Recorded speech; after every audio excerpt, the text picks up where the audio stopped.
नमस्कार श्रोते हो. साहित्य पंढरी या कथाकथन चॅनलवर तुम्हा सगळ्यांचं मी स्वागत करतो. श्रोते हो, आजपासून तुम्ही ऐकणार आहात विजया ब्राह्मणकर लिखित गेले द्यायचे राहुनी ही कादंबरी. आज या कादंबरीचा पहिला भाग श्रोते हो तुम्ही ऐकणार आहात. पण तत्पूर्वी तुम्ही जर आत्ता चॅनलवर पहिल्यांदा आला असाल किंवा अजूनपर्यंत तुमच्याकडनं चॅनल सबस्क्राईब करणं झालं नसेल तर एकच विनंती करतो, कृपया चॅनल सबस्क्राईब करा. ऐकूया गेले द्यायचे राहुनी भाग पहिला. देवू देवू देवकी, अगं. बाथरूममधून आंघोळ करून आलेले महेश आवाज देत होते. पण लगेच त्यांच्या लक्षात आलं की देवकी पोटाशी पाय घेऊन झोपलेली आहे. अगदी गाठोडं दिसावं तशी ती दिसत होती. देवू, काय झालंय? देवकीला हलवत महेश म्हणाले. देवकीने मान वर करून महेशकडे बघितलं. केवढी भीती होती तिच्या नजरेत. तिने नजर आत घेतली आणि हातपाय आणखीन जवळ. किती वेळ लावलात? अगं, वेळ म्हणजे बाथरूम स्वच्छ करायचं असतं, कमोड स्वच्छ करायचं असतं, मग आंघोळ. नेहमीचंच आहे तुमचं. काय? कामाचा पाढा वाचणं. देवकीचं काहीतरी बिनसलंय हे महेशने ओळखलं. बरं चल, जेवायचं. भूक नाही. महेश देवकीच्या कॉटवर टेकले. तिचा हात हाती घेतला. डाव्या हातात पकडलेल्या तिच्या हातावरनं आपला उजवा हात ते फिरवत राहिले. त्यांना आठवला पूर्वीचा देवकीचा हात. गोरा पान, लांब सडक बोटं, वाढलेली नखं, नखांना नेलपेंट, हिऱ्याची आणि मोत्याची 2 बोटात 2 अंगठ्या. आता बोटात अंगठ्या नव्हत्या आणि हातात बांगड्याही नव्हत्या. चल जेवूया. भूक नाही आहे. चल यार, कमॉन. मस्त तुझ्या आवडीचं जेवण बनवलंय बाईंनी. हां, पण वांग्याचं भरीत मात्र मी केलंय बरं का. महेशने देवकीला उठून बसायला मदत केली. ताट इथे आणू? नको. चल मग चल, बैस चेअरवर. व्हील शब्द गाळून महेश म्हणाले. देवकीला आधार देऊन महेशने तिला व्हीलचेअरवर बसवलं. डायनिंग टेबलपाशी आणलं. तू वर्तमानपत्र वाच. मी 5 मिनिटात पूजा आटोपतो. म्हणजे वेळच नाही ग. तिच्यासमोर वर्तमानपत्र ठेवत महेश म्हणाले. देवकीने वर्तमानपत्र वरवर चाळलं आणि दिलं बाजूला सरकवून. मग टेबलाकडे बघितलं. बाईंनी 2 ताटं, 2 वाट्या, पेले पुसून टेबलावर पालथे घालून ठेवलेले होते. तिने मग मागच्या बाजूच्या खुर्चीच्या पाठीवर असलेलं कापड घेतलं. त्याला उलट सुलट करून बघितलं. नीट धुतलेलंही नाही. मनाशीच म्हणाली. थोडं सरकून पलीकडचा नॅपकिन घेतला. ताट, वाट्या, ग्लास पुसून काढलं. ताटात जे टेबलवर होतं ते सगळं वाढलं. अरे मी आलोच ना. मी काही करू नको? अगं चला बसा जेवायला. बऱ्याचदा कसं वागावं हे महेशच्या लक्षातच येत नव्हतं. करतो म्हटलं तरी पंचाईत, चूप राहिलं तरी पंचाईत. घरातलं वातावरण तंग व्हायचं कधी कधी. अशा वेळी त्यांना वाटायचं कोणीतरी भेटायला यावं. तेवढाच वेळ जातो गप्पा गोष्टीत. महेशने घास घेतला. भरीत छान झालं होतं. वाटलं देवकी म्हणेल की भरीत छान झालंय, पण ती काही बोलली नाही. कसेबसे 4 घास खाऊन देवकी म्हणाली, माझं झालं. अगं पण तू नीट काही खाल्लंच नाही आहेस. इच्छाच नाही आहे. तोंडाला अजिबात चवच नाही आहे. असं म्हणून ती हात आवरून बसली. महेशनेही आपलं आटोपतं घेतलं. देवकीने बसल्या बसल्या अन्न झाकून ठेवलं. महेशनी तिला बेडरूममध्ये नेऊन झोपवलं. मग ते समोरच्या खुर्चीत बसले. डबीतली लवंग तिच्या समोर धरली, कारण जेवणानंतर तिला लवंग हवीच असायची. नाही, नको. औषधानेच खूप गरम होतं. आता ना औषधच बंद करते. देवकी, अगं अशानं कसं होईल? मला त्रास होतो. हे बघ. काय बघू? मला चालता येत नाही. वॉकर घेऊन चालावं तर ऑपरेशनच्या ठिकाणी खूप त्रास होतो. पाय टाकू देत नाही. हे बघ, आपण दवाखान्यात जाऊन येऊ. तसंही त्यांनी महिनाभराने बोलवलं होतंच ना. संध्याकाळी महेश देवकीला घेऊन दवाखान्यात गेले. डॉक्टरांनी तपासलं आणि मग महेशशी बोलले. मिस्टर महेश. महेशनी त्यांच्याकडे बघितलं. मिस्टर महेश, कमरेत टाकलेला रॉड त्यांना सूट झालेला दिसत नाही आहे. म्हणजे डॉक्टर? जखम चिघळली आहे, पस झाला आहे. व्हॉट? येस. आता पुन्हा ऑपरेशन करून तो रॉड काढावा लागेल. खरं तर पेशंटला त्रास होईल, पण इलाज नाही आहे. सगळंच डिफिकल्ट होऊन बसलंय. देवकी लवकर बरी होणार ही आस मनाला लावून बसलेले महेश पार थिजून गेले. डॉक्टरांनी देवकीलाही कल्पना दिली. ती बोलली काहीच नाही. फक्त डोळ्यात दाटलेलं पाणी रुमालात गोळा केलं तिने.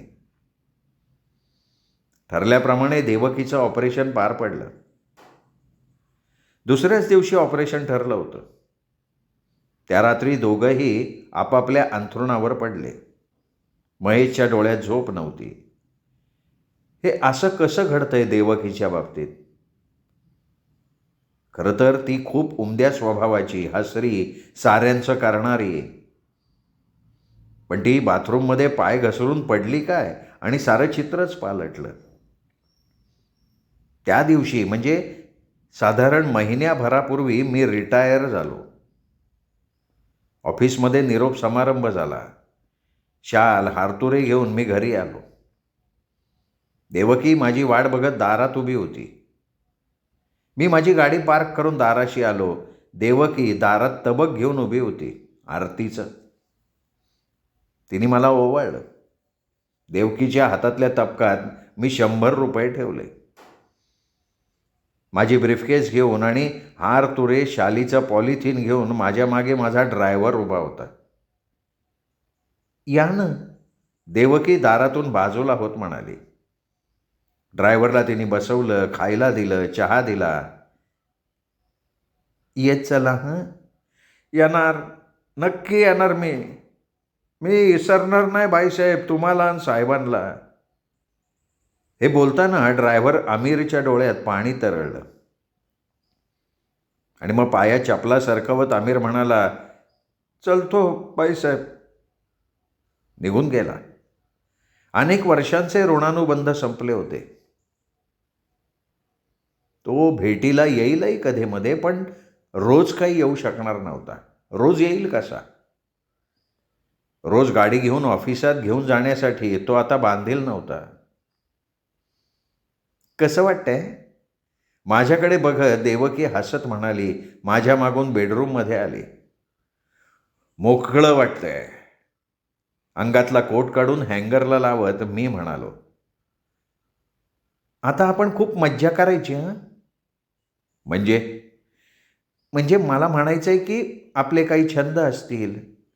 म्हणजे तुम्हाला नाही का तबला वाजवण्याची आवड? पण कुठे वेळ मिळाला? नेहमी आपलं काम काम काम. हां, हेही खरंच आहे. कॉटवरती बसलेल्या देवकीजवळ बसत मी म्हणालो आणि जरा थांबून पुन्हा म्हणालो, मला ना खूप पुस्तकंही वाचायची आहेत. आणि बरं का, फिरायला जायचं. जे बघायचं राहिलं आहे ते सगळं बघायचं. सिंगापूरला सुद्धा जाऊन या केसरी थ्रू. काही बघावं लागत नाही. दरवर्षी एक ट्रिप करायची. एक्झॅक्टली. मलाही हेच म्हणायचं होतं. मी उद्याच करतो चौकशी. आणि ऐकलं का? हां बोल की. देवकीच्या खांद्यावर हात ठेवत मी म्हणालो, रोज सकाळी लवकर उठायचं आणि दोघांनी वॉकिंगला जायचं. नाही नाही, हे देवकी, हे अति होतंय बरं का. काय काय होतंय अति? हे बरं, तुला माहिती आहे मला सकाळी लवकर उठायला आवडत नाही. पण तुमची आवड विचारली आहे कोणी? मी सांगतेय. आता मी जे सांगेन ते फक्त फॉलो करायचं. Okay, yes madam. यावर देवकी खळखळून हसली होती. बरं सांगा, खायला काय करू?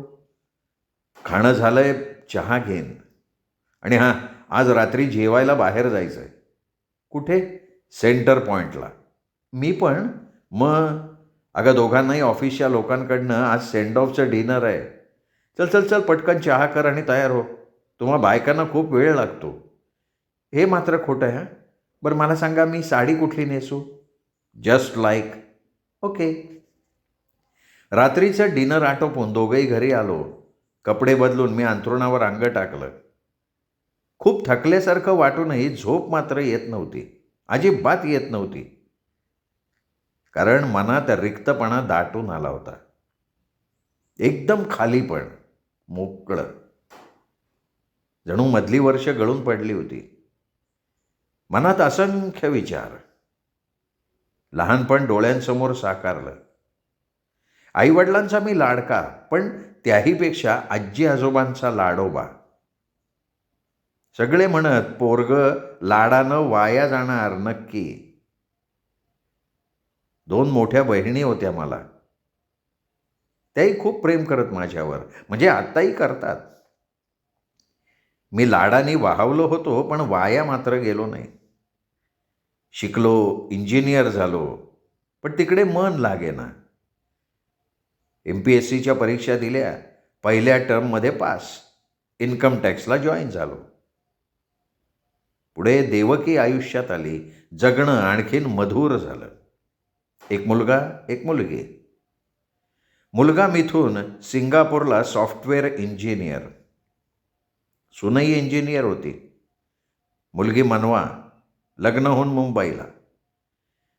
जावई अनुराग एका कंपनीत CEO होता. सगळं कसं मनासारखं. आणि आता हे देवकीचं. अरे पण एवढं काय आहे त्यात? कुणी पडत नसतं का?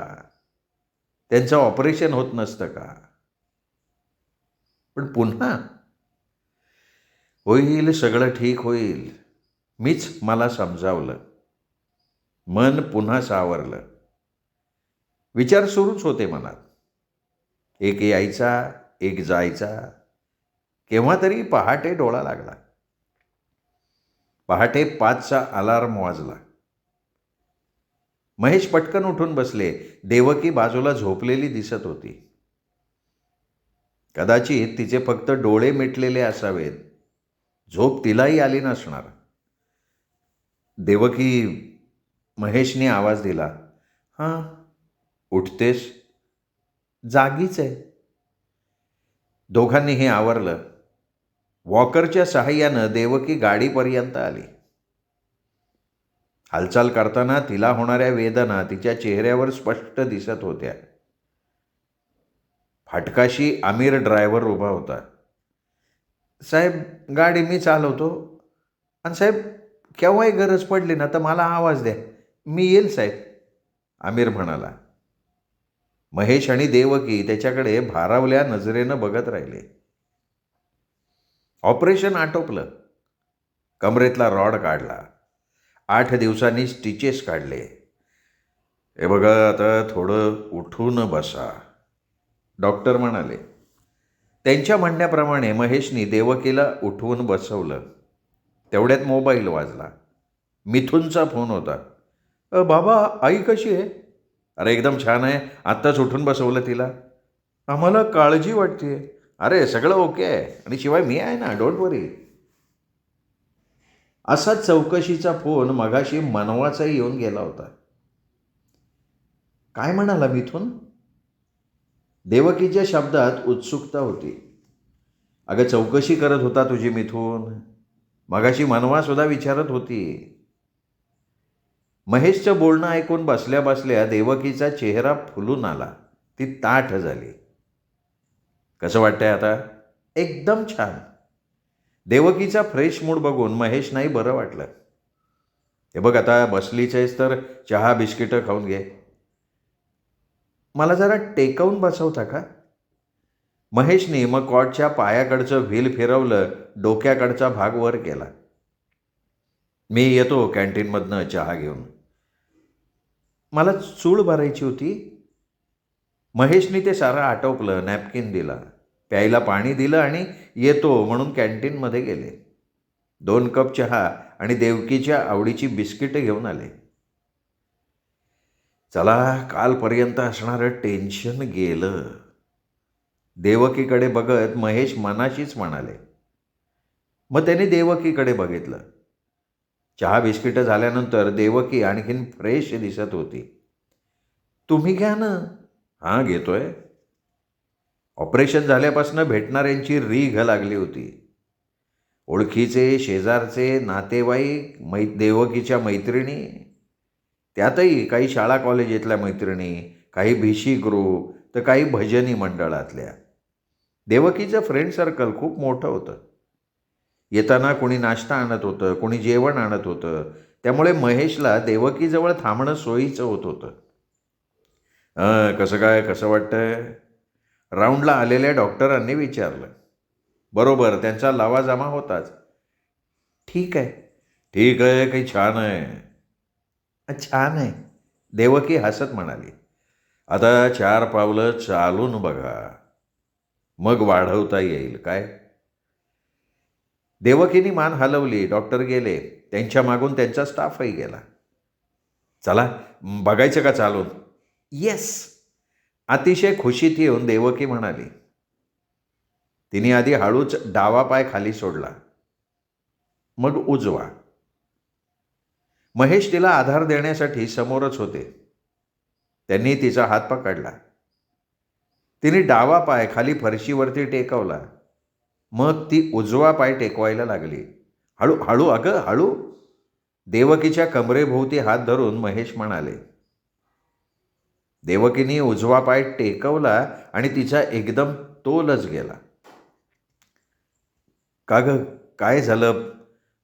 परत एकदा ट्राय करूया, चल. पुन्हा तेच. उजवं पाऊल टाकताना ती कलंडल्यासारखी व्हायची. ती कॉटवर बसली. का हो, असं का होतंय? माझं उजवं पाऊल टाकताना कल्ल्यासारखं का होतंय? होईल होईल, हळूहळू नीट होईल. महेश असं म्हणालं खरं, पण त्यांना डॉक्टरांनी आधीच कल्पना दिली होती की रॉड काढल्यानंतर पाय आखूड होईल. त्यांनी देवकीकडे बघितलं.